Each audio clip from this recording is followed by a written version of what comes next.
SafeMoon is constantly making moves to grow the brand and expand their horizons, but this past month, along with plans moving forward, show why the coin has doubled and shows no signs of slowing down.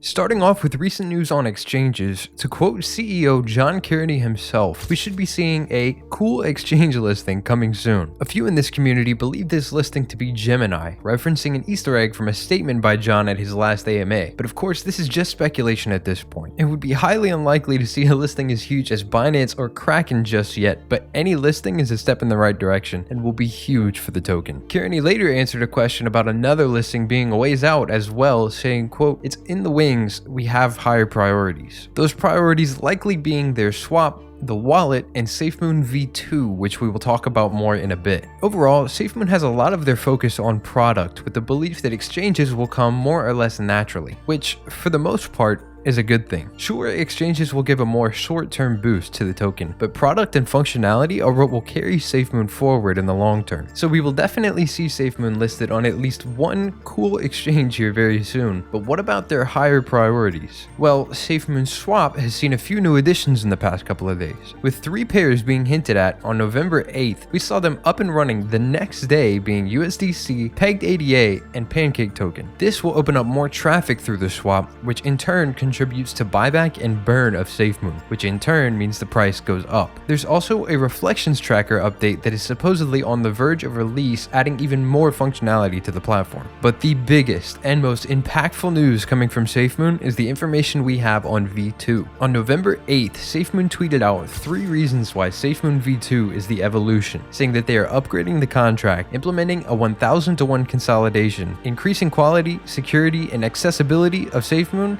as well as preparing for a warp speed future. However, this raises a lot of questions, many of which were answered over on Reddit, like why migrate in the first place? Well, not to mention the security upgrades and improvements on the contract, it'll be easier to list SafeMoon on exchanges, and it will pair better with other cryptos, as well as reduce supply with the consolidation, making it more appealing for large investors. Or how does it impact my holdings? The value of how much you hold will stay the same, but the amount that you hold, as well as the total supply, will be divided by a factor of 1,000. So to put this in perspective, if you had 1 billion SafeMoon, after migrating to V2, you would have 1 million SafeMoon, but both amounts are worth the same value, like if you had 100 $1 bills or one $100 bill. So how will we migrate from V1 to V2? Though they say it'll be the easiest to do through SafeMoon Wallet, the most it will likely take is a couple of clicks. We can assume that exchanges, since they use hot wallets, will automatically migrate, while wallets such as MetaMask and Trust should only take a click or two after being connected to SafeMoon Swap. But what happens if you don't migrate to V2? Basically, you stick with an unsupported contract where price and volume decline over time. Luckily, however, according to Thomas, aka Papa, the migration portal from V1 to V2 will not close. Quote, "We should leave it open forever in my opinion. Not everyone will be watching. We can't leave them behind." And the biggest question that everyone has is when will we see V2? Where the only answer we have is imminent. According to John Kearney, V2 is imminent. Patience, Ryan is on it, Ryan delivers. Even more on top of all of this, there's talk that Tommy Fury, who is fighting Jake Paul on December 18th, may be wearing a SafeMoon logo on his shorts during the fight. So with the past month bringing us a 150% plus increase and all of the previously mentioned projects being in the works, it's pretty obvious why SafeMoon has been on the rise this past month. And we see the current pattern continuing to blast the coin to the moon and beyond. But that's just our take. Where do you see SafeMoon at the end of this month? And what are your thoughts on SafeMoon V2? Leave your answers down in the comments below. But as always, thank you so much for watching. If you enjoyed this video even a little bit, don't forget to hit the like button and subscribe. Make sure to keep that bell rung for more not financial advice in your feed. We post new videos every Monday, Wednesday, and Friday, so stay tuned.